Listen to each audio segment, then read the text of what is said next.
It's like the Candyman horror movie, right? Beetlejuice, anything else that takes like an act to invoke. Enough! Get him away! I can't take it.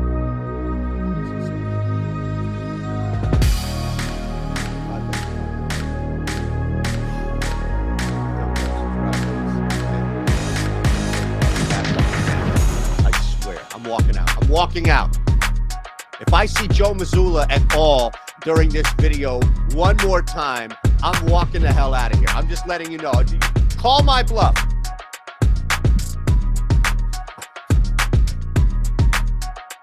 Enough! Get him out! All right. Did you start the clock? I hope you didn't.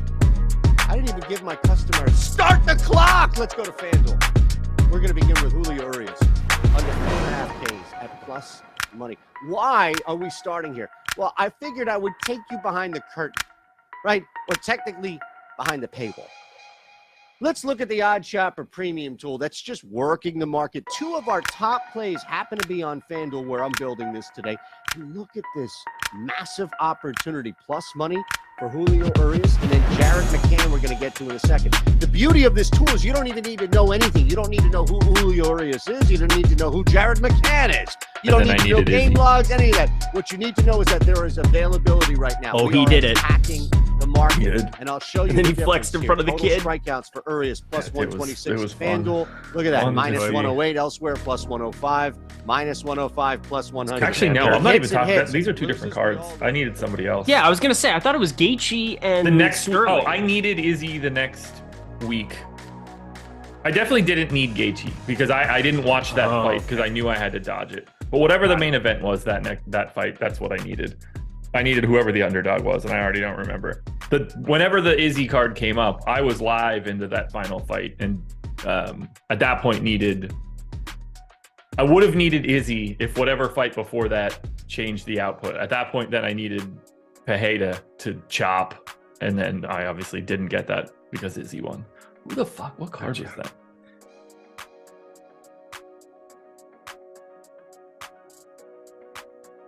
What is going on, everybody? Welcome to NBA Live Before Lock, presented by BetMGM. Check that out here today behind me. I'm Eric Lindquist. Yes, filling in for Laufey.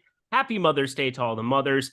Great that Laufey really scheduled ahead on that one, that's for sure. Yeah. But I'm happy to be filling in. Happy to be hanging out and talking a little MMA before the show here with my guy, Josh Engleman. Go follow him. Go see all of the things he has going. I mean, contenders, PrizePicks.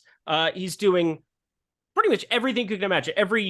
He's doing the strategy shows. He's doing live before locks and the deeper dives and whatever it is you can imagine. He is on Stokastic here covering it. How you doing, my dude? I'm pretty good. Leon Edwards, by the way. That's what I need. There we go. It was different English dude. There we go. Found it. So anyway, now I'm good.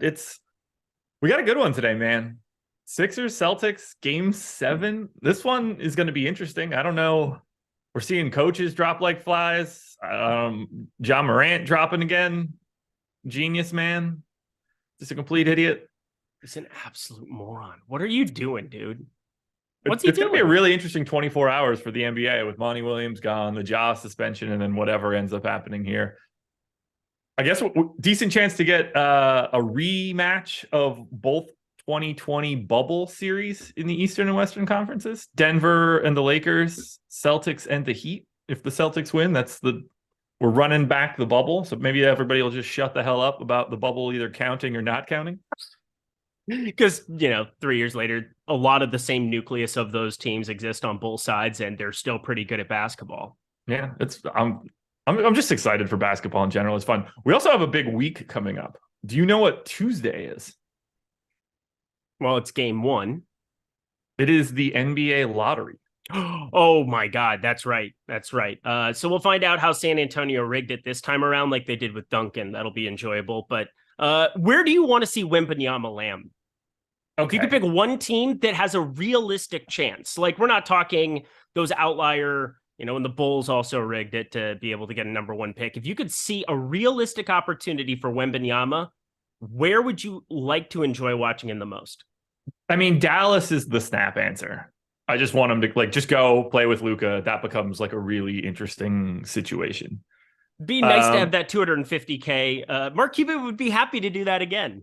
Yeah, for sure. I think Orlando would be really awesome. They've got the 6th highest odds. They've got an incredible nucleus. He would be plug and play right away, just fit right in with everybody else. That would be really fun to see. And you could take your time with him at that point too, because like everybody, you're on the same timeline at that point. Like you're not making any sort of real crazy push. They could probably throw a lot of money at a point guard if they wanted to. Like if you draft Wemby as Orlando, do you just throw a bag at Fred VanVleet and think like, okay, this contract, when his contract ends, that's when we're re-upping Franz and Paolo, and that's like the transitional piece. Yeah, you've got the other pieces around it. Like Paolo and Franz are both very serviceable NBA players in their own right. And you've always been big on have enough wing. You cannot have enough wings in the NBA in 2023. And that's one of the major takeaways of Josh Engleman basketball. That's for sure.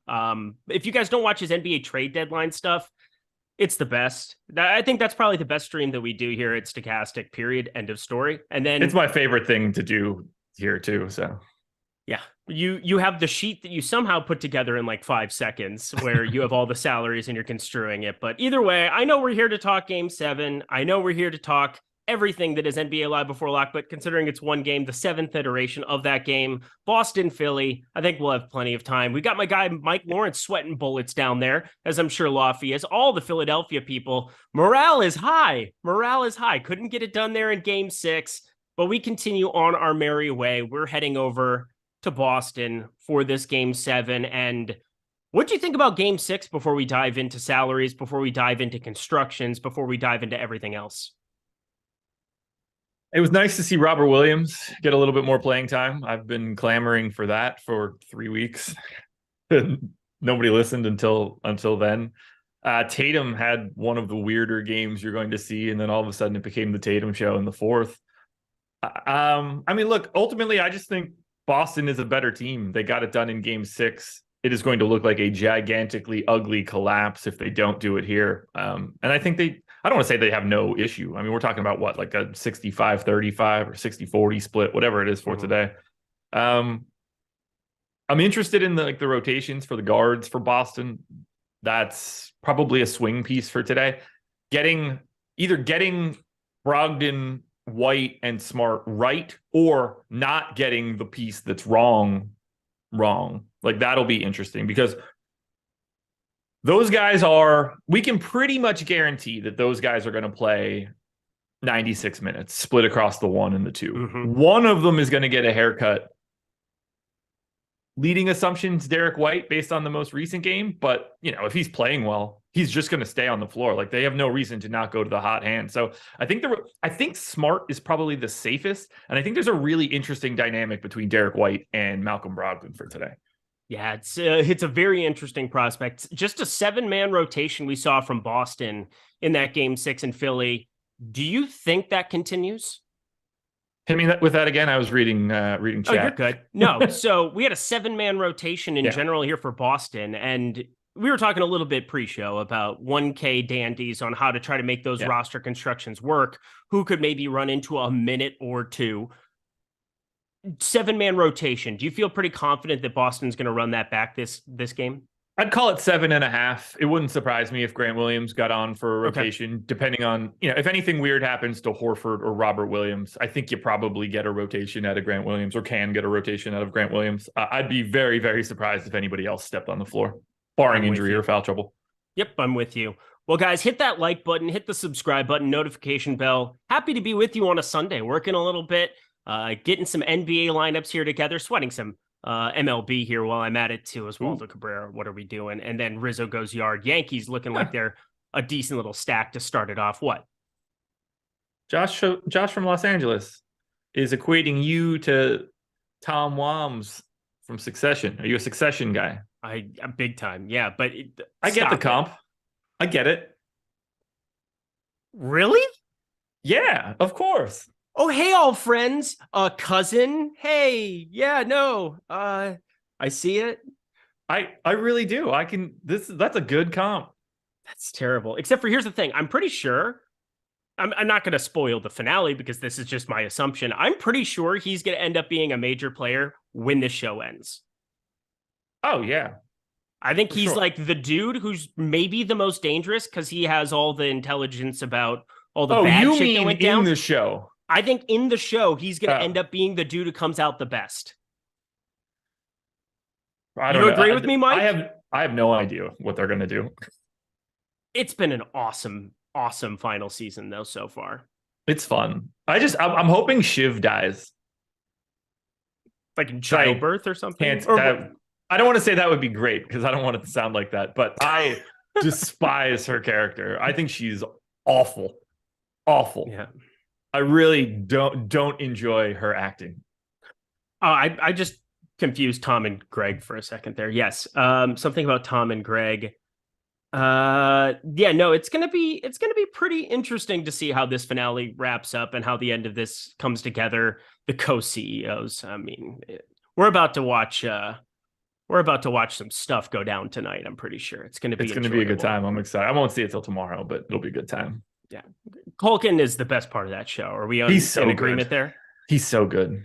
I mean, other than Logan, but obviously not a part of the show really any longer. But Logan, number one with a bullet. Yeah, that's probably true. I'm okay. I mean, with they that. turned him into like the guy you cheer for. It's just incredible. That is kind of incredible when you think about it. Like he's a downright moron, but his kids all just kept screwing up so much and he kept succeeding. It was like, well, I guess I'm cheering for him. Like he's telling them what's going to happen and it always works out. So I became very much Team Logan down the stretch. You must. When he called them all pedestrians in the finale of last year, that was a great dig to me. It was pretty. You are not serious people. That's great. When he called them all dumb at karaoke, it was just so good. It's incredible stuff. I always also forget that it's like you watch Ferris Bueller's Day Off that the kid is now the oldest son. Yeah, that's. I mean, Connor's great in the show. He's really good. He's really good. Is he going to end up being our president at the end of the series? We shall find out. But I'm going to go ahead and assume that's a no. I'm going to guess yes. No to that one as well. Yeah. Does Eric get a bonus for that BetMGM logo? No, it's just something you should be signing up for. You should be signing up for every sports book that you possibly can and getting access to it. We have everything in the video description box below. I know Mike Lawrence can drop the link for that into chat here as well for you, but just getting access to the best numbers for whatever bet you have, that's going to help your long-term ROI. And that's what we're all about, teaching you good betting habits, helping you to do things correctly. But let's dive on into the DFS, shall we? It is Game 7, Philly, Boston, and coming off of, 95-86 there in Game 6, 7-man rotation for Boston, basically a 7-man 9-man rotation. You saw Dan House and Reed, of course, playing a couple of those backup minutes at center in the second quarter there for Joel Embiid. But let's start with some of the big boppers, shall we? Because we do have 3 studs that were kind of differentiated, and 4 if you want to go down to Jalen Brown as well. But talking DraftKings first, my friend, Joel Embiid, Jason Tatum, James Harden, Jalen Brown. How do we start parsing through who we should be putting in that MVP spot the most today? I mean, there's a couple ways to approach this, because it's sort of a lot of it depends on what kind of contest you're in too. Because like clearly there are clear options in smaller fields where you don't need to go to some of the weirder stuff down the line. To me, Jason Tatum is the best play for today in terms of going to the captain spot. He graded out in my sims as the most optimal captain. Jalen Brown and Joel Embiid are second and third, and I think they're pretty clearly the 3 most frequent options in that spot. Harden then obviously fourth, and basically like everybody else on the slate is on a completely different tier. But if you're playing in a smaller field contest, if you're playing cash, Jason Tatum at captain is probably the most likely scenario for you. Yeah, it feels as though last week, or it is last week. It was last Thursday that they played, or Friday. It was Thursday. It's been a long time since they played basketball. Yeah. It was Jason Tatum, 5 for 21, put it on at the end, 19-9-6. Still found himself to a decent enough game where, it was a 2-game slate, a little bit different. I didn't play Showdown for that one, but I think going back to Boston, you know that it's going to be him and Jalen Brown, and it's not necessarily any kind of a crazy take. It's kind of do or die for the entire construction of this basketball team as we know it, because of Jalen Brown being second All NBA and the way that implicates. It's just going to be a crazy offseason for Boston. I think regardless of how they do in this postseason, I mean, you probably just easily take it if they end up winning the NBA championship. You're probably okay to be taking in as much salary as possible and just keep it all together. But yeah, Jason Tatum, he's going to be the guy who makes it work here for Boston, no doubt about it. But Joel Embiid, he's actually the guy that's pulling a little bit more captain ownership here. Is he somebody you're actually looking at shorting at 26% in that captain spot right now then? So I'm very light on Embiid captain for the big contest. I think that's a little bit of a different scenario as well. I'm pretty light on Tatum too. I don't have any problem getting there. I've got a bit more at the utility for Embiid. We are showing 26% captain ownership right now to Joel Embiid. To me, that's too high. I think he's coming in a bit over-owned. He showed up for me in 17% of optimal captain runs. So that's a pretty big negative leverage gap. So I'm happy to be light on Embiid. That's not I don't want that to come off as me saying that I don't think that a Joel Embiid captain lineup is a bad thing, because he's clearly really good. But I think there's just a little bit more upside, one, in the playing time for someone like Jason Tatum in comparison to Embiid. I gave Jason Tatum 43 minutes. I only gave Embiid 40. I think it's really hard to want to go more to Embiid, but I also think that someone like Jason Tatum is live to play, 46, 47 minutes for today. We got to remember, most of the real, no doubt about it, starters in this game are going to play as much as they can possibly handle. Mm-hmm. Jason Tatum, Jalen Brown. I expect Harden to be out there for, 44 minutes. Maxi's going to get 40 to me pretty easily. I think Tobias Harris is probably at 40 at a minimum. I don't think that they're really clamoring to get more George Niang or Daniel House or anything out there. I think they're just going to buckle up and put everybody out there that matters for as much as they can. So that's why I don't want to say that it's hard to get away from someone like Tatum or Embiid, because just from an optimal perspective and the way that the salaries work, you kind of got to get 3 of the 4 pay-ups, and that's what you're going to feel good about. So you're leaving one out every time.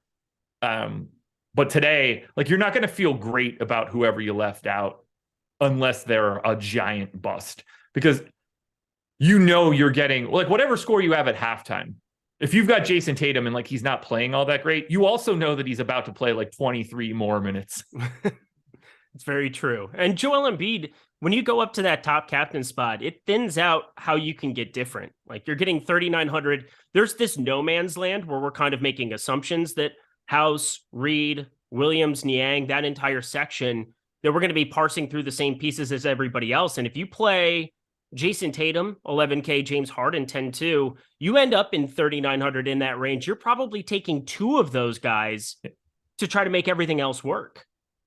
I think that's probably a direction you have to go at that point, which is scary, I guess. But that's the direction everybody. I like some of these lineups that I'm now that I'm looking at my lineups, because I didn't really pay attention to them before. I like what I'm getting together here. Interesting. All right. Well, we'll dive more into that here as we go along. But talking about it from a utility standpoint, is there anybody that's surprising between Embiid, Tatum, Harden, and Brown, those 4 main guys, that you find that you are getting to more or less than in the utility spot currently? I'm pretty heavy Tatum utility. I've got 70% of him there. So I'm giving up a bit of Tatum captain and reapplying it to the utility spot. Similar story for Jalen Brown. I'm about 10% over on the utility side. Embiid and Harden, I'm either right around the number, or for Harden, just slightly below, but those guys are more neutral for me. So I'm just getting to those 4 guys in abundance. I have 78% Tatum, 60% Brown. That's in the aggregate. That's including captain. But those numbers are both north of the aggregate ownership that we're projecting. I'm at 56% for Embiid, so I am a little bit lighter than the field. And then I'm at 41% for Harden, a little bit lighter than the field, because I am getting all of the Tobias Harris. I like that we're on the same page there. He's just a piece that I think makes sense in that mid-range today, but we'll get into more of it. Want to kind of parse through the Philadelphia? It feels like we shouldn't even necessarily go to reserves. I feel like we should just clump in all the 1K guys together at the very end just to talk through that scenario. Going to the Philadelphia side between Maxey and Harris, does that mean Maxey's ending up getting pinched out of your lineups? Yes. And he's not even really pulling all that much ownership to begin with. Only 23% owned. He's basically not being used at the captain spot. 8,600 is a big price tag, but he's 2% owned at captain. I have one lineup with him there. He's 21% owned at the utility spot. I have 13%. And it's not like I have a problem going to him. I just think that there are more cost-efficient options. 8,600 is a lot when you've got a cheaper Marcus Smart on the opposite side. Those guys are probably going to play close to similar minutes. Smart probably like one or two less just because they have a little bit more depth. But I'm just finding myself, I'm already getting to Tobias Harris. I'm getting to the other payups. I just don't have, I end up getting pinched trying to go to Tyrese Maxey at that point. I now need to free up more salary and go with Al Horford, Robert Williams, not Malcolm Brogdon for me because I'm light there, but I'm running out of places to get different. So Maxey seems like the guy that is getting most pinched for me. Awesome. We also, I don't know if this has ever happened on a show, ever. PrizePicks.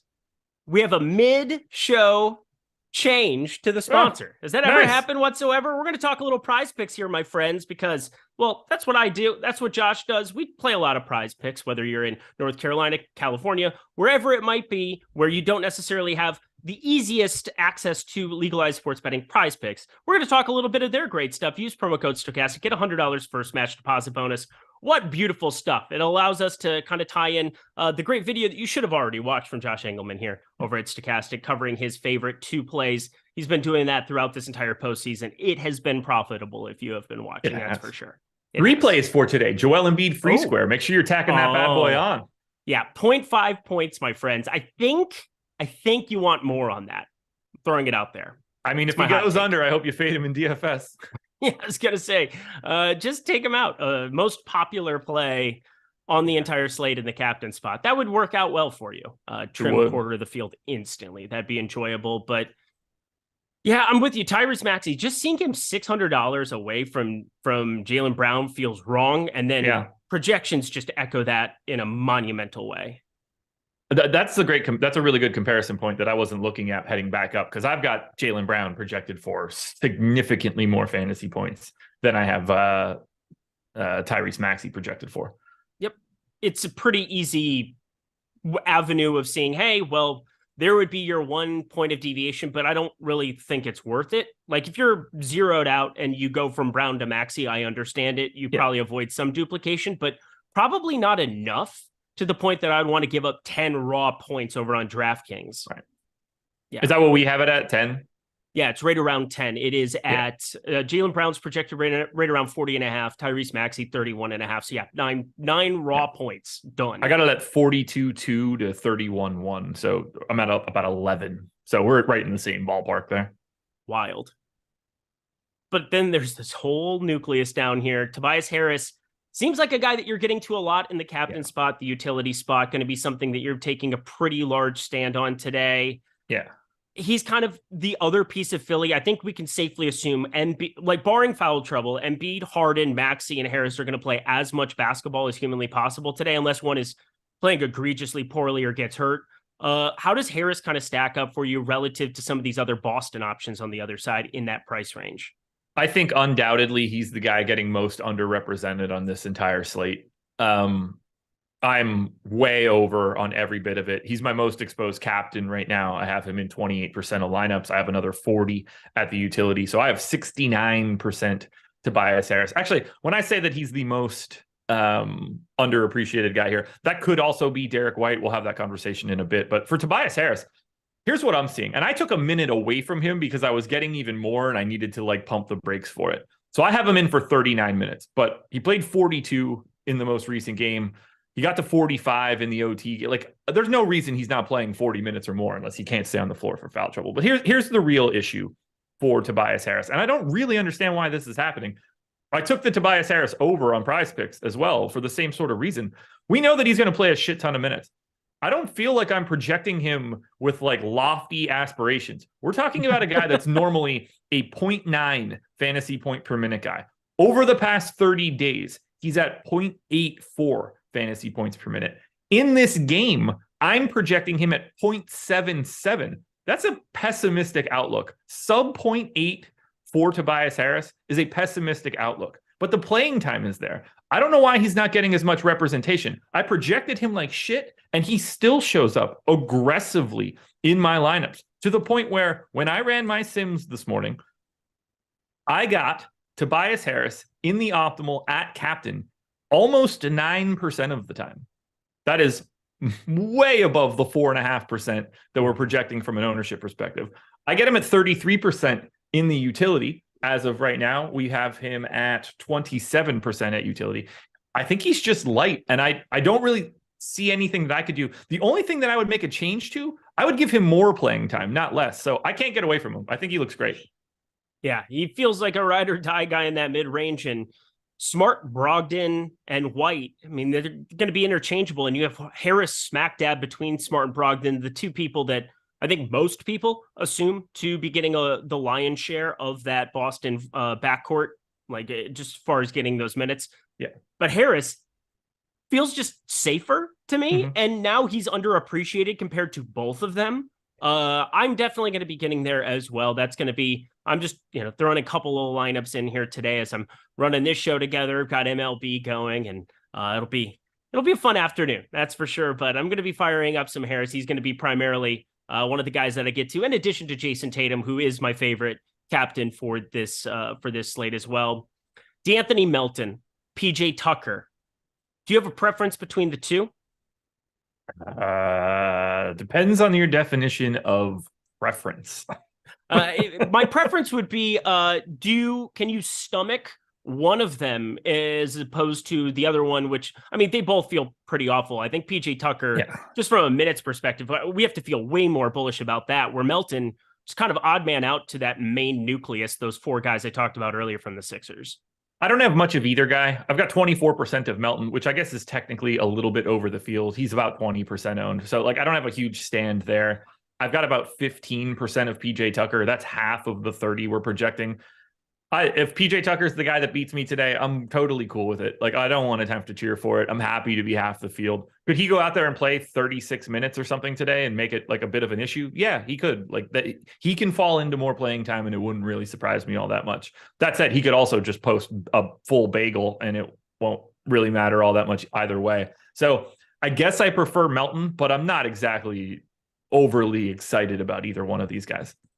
All right. And again, I'm going to save all those 1K guys down here at the bottom. Some of these other ancillary pieces from the Philadelphia side, but we're going to round it out with Danuel House, George Niang, Paul Reed. Any of them showing up in a prominent amount of your lineups?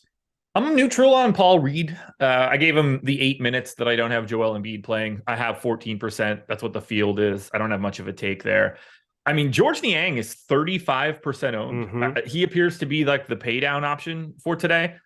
I don't love that, but he is 2,200. We know that he's going to shoot when he has the opportunity. It's just sort of all about, it's an interesting relationship between Niang and PJ Tucker. If you think PJ Tucker is going to get 30 plus minutes, you're not going to get a lot of George Niang today. He is my biggest fade. I have 5% Niang at 35% ownership. So I have to dodge him going for 8, 9 fantasy points. But I think he's very live to play 12 minutes too. So I don't feel too bad about not getting to a lot of Niang. I got 2 shares of Shake Milton at 1,800. That's just sort of a contrarian way to save some money. I'm not getting to Danuel House. He's 28. He's more expensive than Paul Reed. I don't know how you can justify going to House today. I'm with you. It doesn't feel like the piece that I would want to get to. Paul Reed, I know he's going to be on the floor, and if something happens to Joel Embiid, you win a tournament by playing Paul Reed. Yeah. So that feels more in line where I would want to land for $200 less. I think I'm on board with that. I want to jump over to the Boston side, but first, you talked about it earlier. PrizePicks, our sponsor. They have been the whole time, friends. PrizePicks.com. Great stuff over there. Use promo code Stokastic. Get yourself $100 first match deposit bonus Yeah, anything you want. You deposit 20, get 20, deposit 50, get 50, so on and so forth. They have so many great additions to the board here too for the playoffs that haven't been there the entire regular season. Personal fouls, turnovers, dunks, lots of other great spots where you can kind of mine out small little edges. We also have NBA Bet Pro over here at Stokastic for you to take advantage of. We're talking the best projections updated constantly by the guys like Eddie Lai, Alex Baker, Sean Zahn. We're talking some of the sharpest dudes in the industry helping you with all of your bets, but specifically over at PrizePicks, playing some of these pick'em sites. Got a bunch of them listed for you. We have the advanced stats page if you want to know exactly what the minutes projection is, which today, a lot of guys projecting for 40 minutes for me. Makes it a fun little mix here, but going over to the PrizePicks streets, we have a couple of spots where there are 59% expected win percentages. Seems like there's a lot of unders that are showing up over in NBA Bet Pro for today for the likes of Jason Tatum under 5 assists, Jalen Brown under 3.5 assists, things of that nature that could be awesome additions to the PrizePicks card. But as I said before, Josh, he's got the lovely video. He likes Tobias Harris. Is there another play over at PrizePicks that you've got your eye on for today? There is. There is. It wasn't just Tobias Harris that I talked about. It was Jalen Brown. I believe his fantasy points projection line was 37. I think I'm remembering that correctly. I guess I still have it in my sheet. I can look at it right now. It's sitting 38 flat. You moved the line. It was 37. Yeah. So it was 37 when I did it, when I did my video. Moved to 38. I still like it there. Same sort of reason that I detailed out for some of the other guys we talked about. We have to assume that Jalen Brown is playing 40 minutes today. Let's just say that that's like the minimum you can project him for. If you're thinking about 37 fantasy points, you are saying that Jalen Brown is less than a fantasy point per minute guy in today's spot. That just feels incorrect to me. So I think if you were projecting him for 40 minutes, I do think, saying 40 fantasy points makes some sense for Jalen Brown. Right at a fantasy point per minute. To me, the line just doesn't represent what's actually going to happen. And I think 40 minutes is too low. I think he's live for 42, 3, 4. They don't want to lose. I'm pretty sure of that. I think that's probably the goal here. And Jalen Brown, you might as well just unload the clip. This is Jalen Brown's playing for, he's going to get that contract regardless. It's just a question of whether it's going to be in Boston or elsewhere, right? Yeah. Yeah, he's going to get, I assume that he's re-signing in Boston. Just, I don't know how you don't. I don't know what that could look like. I don't know what that would look like if you didn't re-sign him. It wouldn't make a ton of sense to me. Do I want to give him a 5-year full max? No, I'm hoping that I can get him for a little bit less than that. But I don't know how you replace him. And I don't know what a trade could possibly look like where you're maintaining your status. We're talking about having to swap two guys out. Does that become, do you swap Jalen Brown for Pascal Siakam or something like that as a future Al Horford replacement type dude? I don't know. But I think you kind of just have to eat it with Jalen Brown. And if you got to worry about it down the line, then you think about trading him. Remember when Al Horford completely busted in Philadelphia and everybody thought he was washed then, goes to Oklahoma City, comes back to Boston, and he's just good again? It was insane that it happened. It's hard to remember Al Horford just at those, either of those destinations were not the Al Horford we're watching right now, who's just been awesome. Joey Gallo home run. That's what I needed in my life.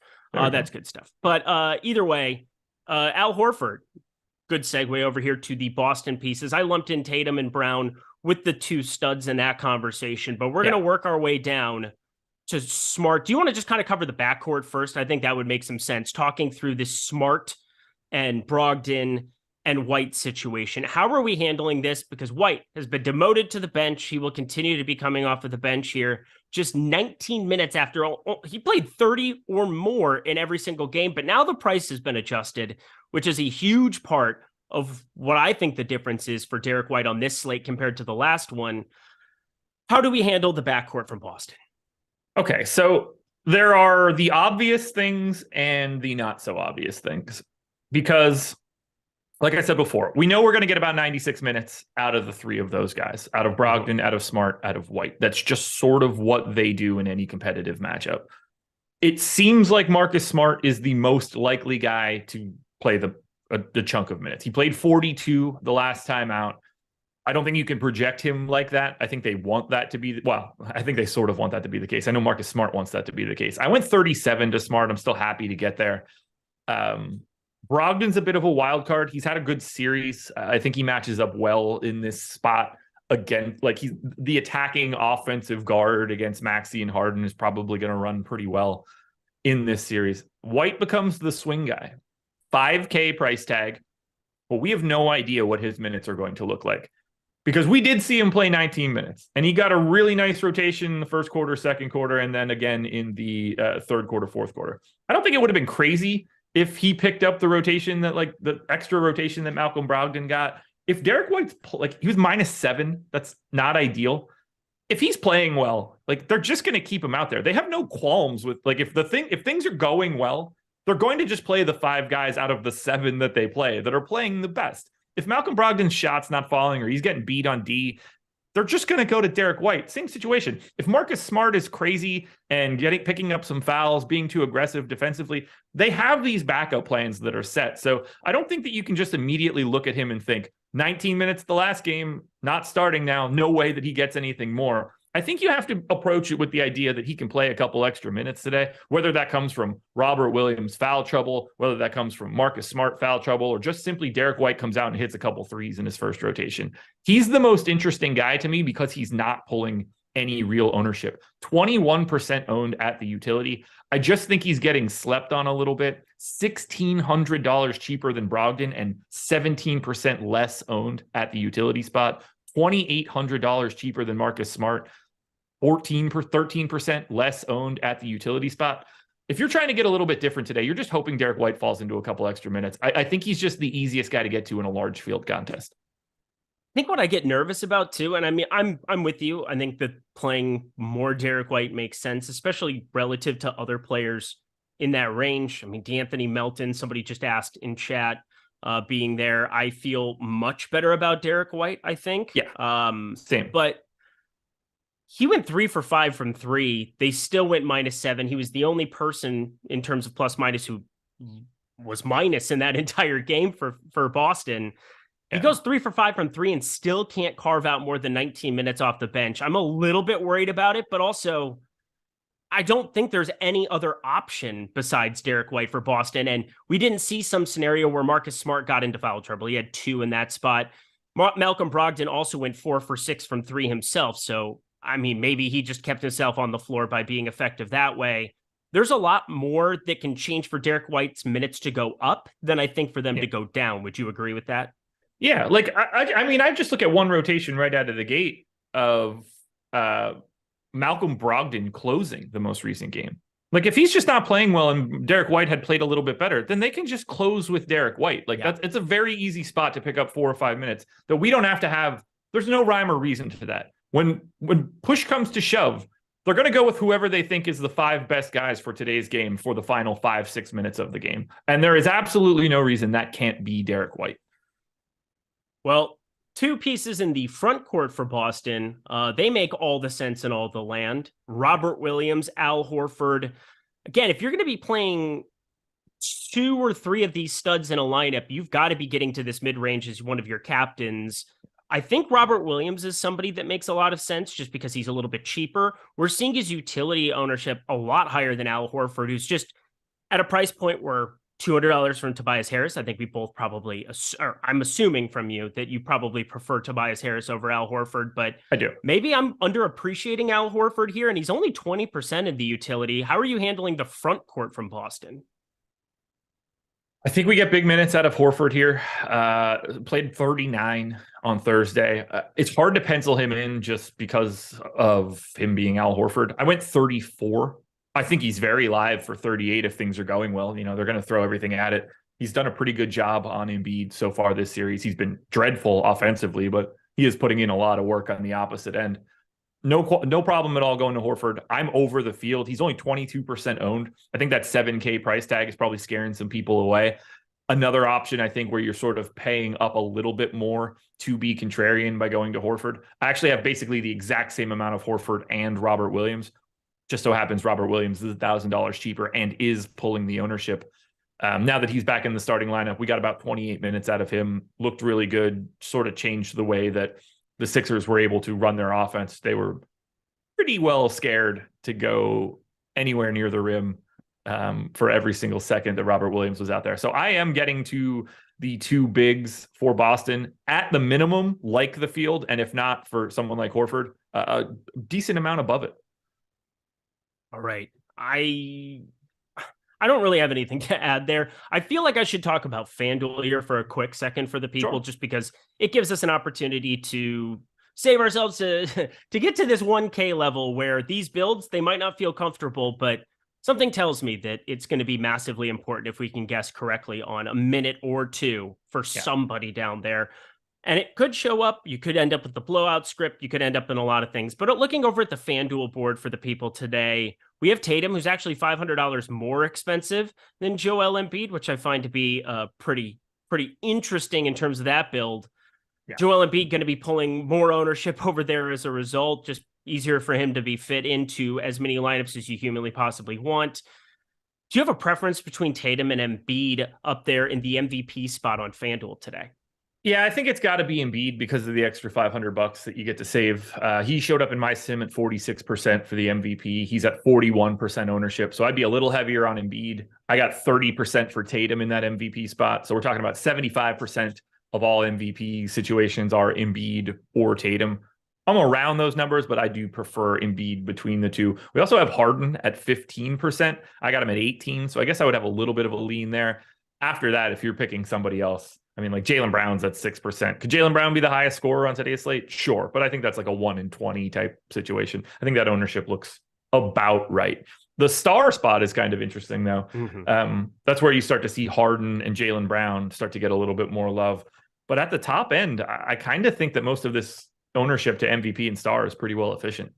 Yeah, it looks pretty efficient to me, too. Is there some play that just jutting out to you on FanDuel that you saw in your sims that's just jutting out? For me, the huge difference between looking at my FanDuel builds and DraftKings builds is Tyrese Maxey, somebody that's showing up for me a lot at 12K, where he's, $500 away from Marcus Smart, $2,000 away from Tobias Harris. I think Tyrese Maxey is just a more prominent building block for FanDuel than he is on DraftKings today.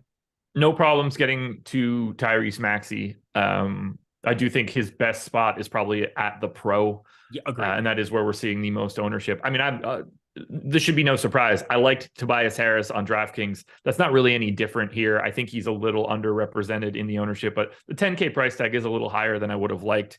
If I'm going to Tobias Harris, I'm probably trying to get him in the pro spot as well, picking up that multiplier where he's only 15% owned. As I look at the rest of these prices, I mean, Robert Williams at 8,500 is probably a bit underpriced. I have him at 39% to just be in the utility spot. That's more than he's owned overall. I think you could still get there for pro, but if I look at this now, I think Robert Williams is probably a little light. Agreed. Looking at the prices, I mean, FanDuel, he's another one of those guys that just kind of jumps out. Would be getting to a little bit more of him there than it would seem. I am on DraftKings, even though I'm around where the field is in the utility here for Robert Williams in my few lineups, but nothing crazy, nothing wild. Again, just a different type of roster construction. Kind of fun to be playing FanDuel over there. MVP, pretty clear cut, though. I'm not going to be getting away from Embiid or Tatum. Star spot, that's where you can get a little bit different, just depending on what you want to do salary-wise. And then I'm getting all my maxi exposure on FanDuel. I'm not going to be getting there on DK pretty much at all. That's not going to be fun, because he's a very entertaining guy to try to sweat positively. Yeah. Well, because he just rattles off 9 in a row and you feel pretty good about your life. And that'll be incoming. You'll help me on the blue side. So that's a plus. You ready to talk bargain basement DraftKings? Yeah. And I don't really know what that conversation is going to end up looking like. That's the thing.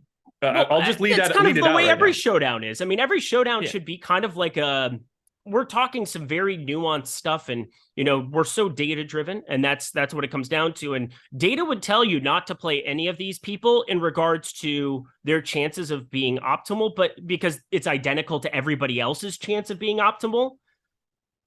Does that make sense? Where it's just like Shake Milton and Jalen McDaniels should have the same optimal rate because it's just having a 1K or a $200 difference between the two. And then the 1K pieces should all have the same optimal rate for the most part. But is there a $1,000 piece that you prefer on today's slate? Well, prefer is different. I am getting to Sam Hauser in about 20% of my lineups. I sort of used him as the designated 1K guy on the Boston end. I used Shake Milton at 1,800 as sort of my Philly side. But because of the way that today's slate looks, where you're in a game 7 scenario, you start to concentrate minutes pretty aggressively to your best guys. Your best guys are also the most expensive guys. So if you're getting, in a competitive game, if you're getting 40 minutes plus of Tatum, of Brown, of Embiid and Harden and Maxey and all these guys, you start to run into a situation where if the raw point ceilings of all, or if the raw point scores of all these high dollar guys end up working, you might be able to ship this contest with a flat 0 of a Sam Hauser or whoever you want to use at a different spot. And I think that's a mechanism that I think is pretty viable on a day like today because of what we have. So whether Sam Hauser steps on the floor or not, I don't really expect him to if this one's competitive. I think there is a pretty good path of taking a 0 and getting sort of 5 of the best guys that you can get to otherwise. Yeah, because it seems like if you just jump into Fantasy Cruncher and you crunch out top 15, top 50 lineups, all of them have George Niang, and he's the guy pulling all of the ownership. And do you feel like you're missing out there when you have builds? Like if you're leaving over $2,000 on the table, you're probably running into trouble because if Niang sees the floor, he's getting fantasy points and you're running into those type of builds. But if you're leaving less than that on the table, you got to find somebody down there. And there's such a high likelihood that you see some combination of Embiid, Harden, and Tatum go for 50 plus. Yeah. It's so like I'm not getting to Niang because of his current ownership. And I'm basically just betting on needing that extra $1,200. Whether that works or not, we shall see. I don't think this one's going to look fun at all. It would be really cool if he came out and like hit a 3. Those 3 points would end up being like so ridiculously valuable. It's not even funny. Or even just like garbage time 1 minute gets the bucket, because that could be enough to separate. Like if you're the 1K guy that does get to score in blowout run, or even just like final 30 seconds, the game is over, they swap everybody out. It ends up being so valuable.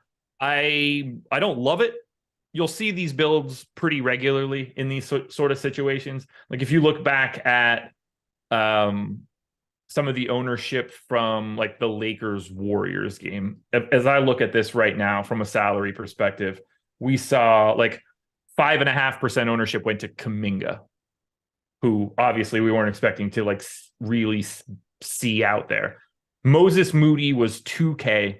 He ended up getting 19% ownership. Now he's someone that you would have expected to actually be out there. He ended up being owned in the same way that it was projected, but they didn't have the same sort of path for today where the pay-ups were a little bit different. You had AD, Steph, and LeBron. I think there's more of a fourth scenario here, although Embiid, Harden, and Tatum do match, but there's no like Jalen Brown analog. He's a little bit more expensive than Clay. I think freeing up that money is an interesting way to go about this. It's certainly going to be something that I look into lineup study for after the slate. I want to see what the other 150 maxers did with paydowns, because I think this is a path for today. Love it. We got a couple of super chats. We're going to hit on those as you guys hit the like button, of course. We got to ramp that thing up.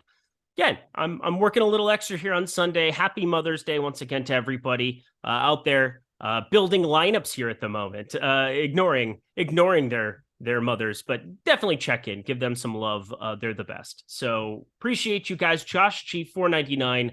I usually try and leave salary on the table for NBA Showdown. Do you think that should go out the window because rotations are so tight tonight? What an interesting question. We talked a little bit about how you are not going to want to leave too much on the table when you're talking about a Niang versus one of these 1K players, because one's assumed to be seeing the floor. But do you have any kind of a take on how much salary is too much salary to be leaving on the table today with Titan rotations? I've left up to $1,900 in the lineup today. Okay, that's more than I would expect if you're building 150. I have 8 lineups. No, that's not true. I have 28 lineups that leave at least $1,000. That's fun. Those are the ones you're cheering for too, because they are not running into Dupe City today. No, not so much. Those are the ones. Let's see. What's the highest ranked lineup that I have? 800's the most I have, but I only built 20. The my sixth ranked lineup leaves $1,200 on the table, and it has Tatum, Harden, Brown in it. So I would be playing that in high dollar contest today. That sounds like a fun one. It also contains my boy Derek White and Tobias Harris. Oh, I thought you were going to say Sam Hauser, your boy. No, I actually don't have Hauser in this one. This lineup has Paul Reed, which I love because it doesn't have Embiid. I think there's a lot of paths for that. It's a one-game slate, and Joel Embiid hits the floor a million times. I mean, we learned that from another sponsor of ours the other day with their Twitter campaign. So Joel Embiid going to hit the floor a lot. If you watch games, you know he hits the floor a lot. It's something could happen. And again, Paul Reed is like the automatic nuts if something happens to Joel Embiid. Yeah. Oh, yeah. It's that not doesn't even, exist for like it will any take other so position little on the floor. No, it will take so little for that to happen. If Joel Embiid unless like on the off chance they go to PJ Tucker at the 5 in this scenario, which it doesn't appear that they want to do that. If Joel Embiid just plays 38 minutes and Paul Reed plays the other 10, like you're going to be really happy you had Paul Reed. We got Brajel Patel, $1.99. Appreciate you. Best spot to get contrarian on FanDuel. Definitely not the MVP. Do you have a preference between star and pro? Let me look at the ownership quickly. Best place to get contrarian. And it also depends on how much salary you're utilizing MVP star, because then pro might be different by default, or maybe it won't be because people will put Embiid and then Tatum. It seems like Harden's the guy pulling the most star ownership. I think that's probably pretty efficient as I'm going through my builds. Looking at the pros, I would say the pro, just because the way that salaries are put together, MVP star, there are more options where that third person based on salary could be Robert Williams, could be Al Horford, guys of that nature. Yeah, so like Horford was the guy that I was looking at that I have a little bit more optimal at the pro spot than the current ownership says. That could be a way to squeeze out a little bit more value. I think James Harden at star might be a little bit light. Let's see. I mean, I like Robert Williams in the utility spot. I think he's a little underrepresented there. I don't think I have anybody else. I mean, the FanDuel ownership for today is pretty efficient. Yeah, it's pretty good. It's pretty good, but I like Maxey, it seems like, a lot more in that pro spot, and he's already the most popular pro player.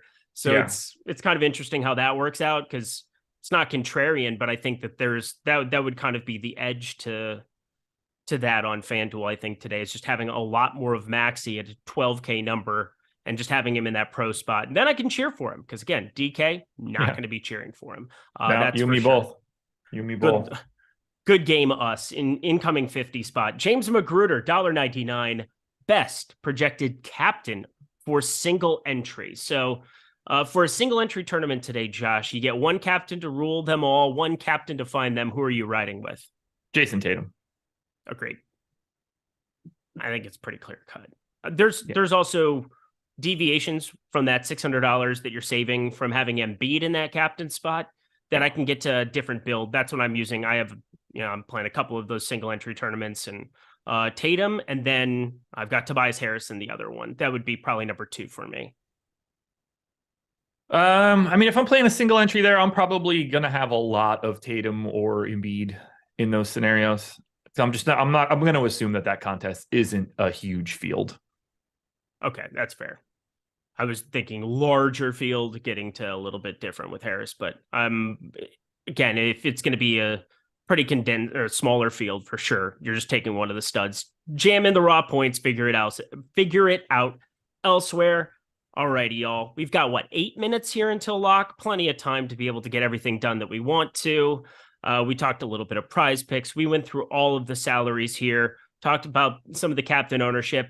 Who ended up being your 3 highest owned captains on DraftKings for today?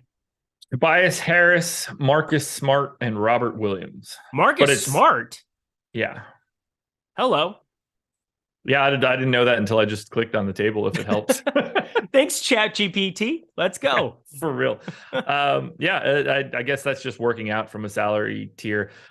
I guess, so I have Tobias Harris at 26%. So I'm obviously taking a very big stand of Toby at the captain.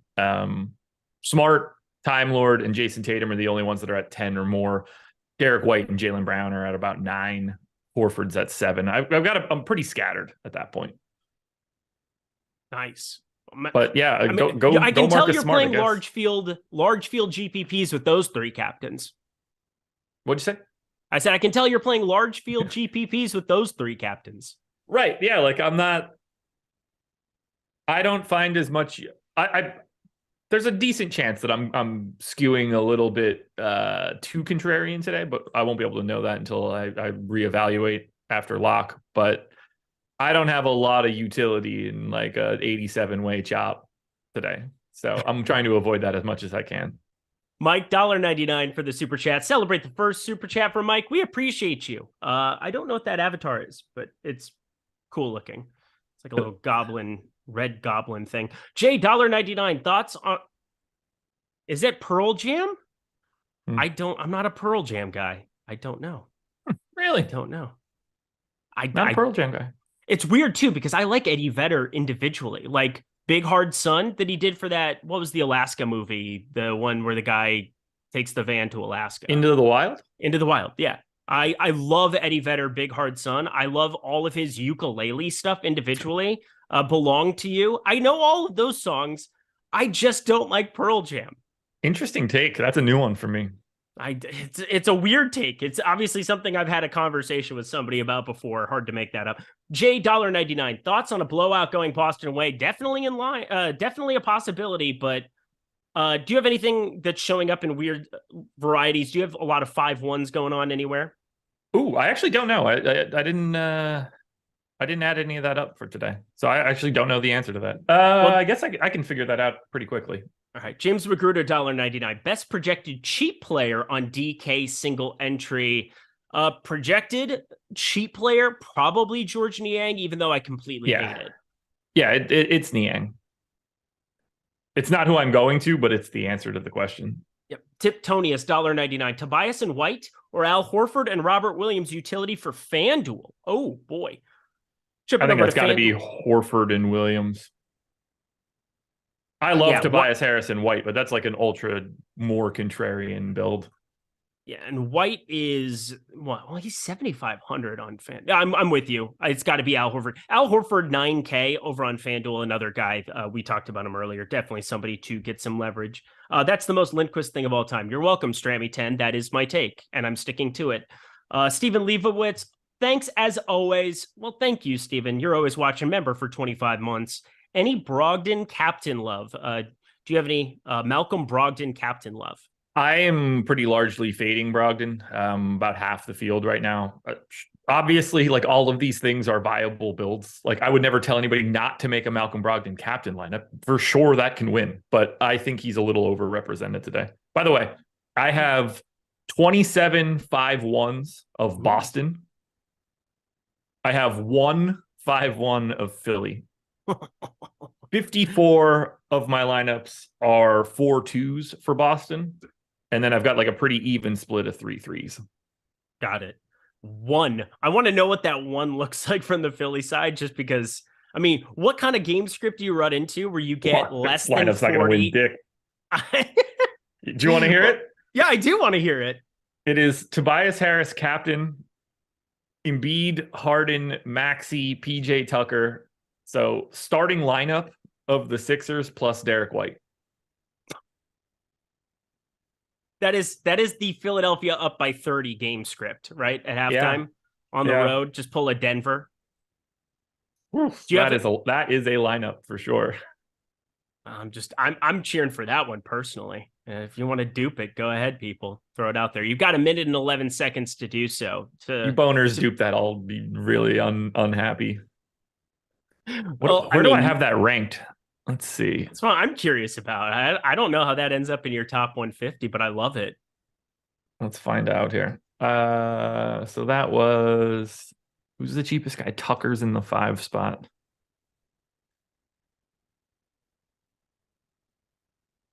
Oh, I don't have a lot of PJ Tucker lineups that are viable here. That's interesting. Oh, this is my 150. Okay, so Tucker, White, Horford. Now I need Embiid, Harden. I'll let you sort that out here Harris, super quick. Embiid, Harden, Maxey, White, Tucker. Oh, okay. So it barely snuck in. It's my 136th rank lineup. It's so fun. That's so fun. I was going to say, it was not in the top 100. I could tell you that. Yeah. It's an 82nd percentile total fantasy point projection lineup. And I I have a little over 16,000 lineups generated. So, top 18%. Sounds like a weird lineup, though. We're at lock. It's a beautiful time to be alive. We're going to go watch a little Game 7. We're going to go kick it. Make sure you guys check in on your moms today. You love them. Everybody's great. Josh, any final words for the people as we get ourselves out of here? No, I'll see you guys not tomorrow because there is no NBA tomorrow. So day off, which I could have used today, post-wedding yesterday. Not mine, obviously, but little hungover, little hung everything. I had a little bit of everything at that wedding last night, so... Final score tonight. 97-91 Celtics. All I took out of that was bet the under. Mike Lawrence, who do you got tonight? I'll be honest. I'll be rooting for the Sixers, but I'm nervous as fuck. There we go. And we're out of here, everybody. Thanks to Josh. Go follow him over at go follow him on the Twitters, Jay Engleman. He's good people. Doing great things here for us constantly, all the time. He's been here forever, and he will continue to be here forever. He's great people. I'm Eric Lindquist. I'm here right now. That's great stuff. We'll see you guys later. Have a good one. And go Sixers. That's a weird thing to say. Old lip balm Tom Wom, lubing up his lips, kiss my butt.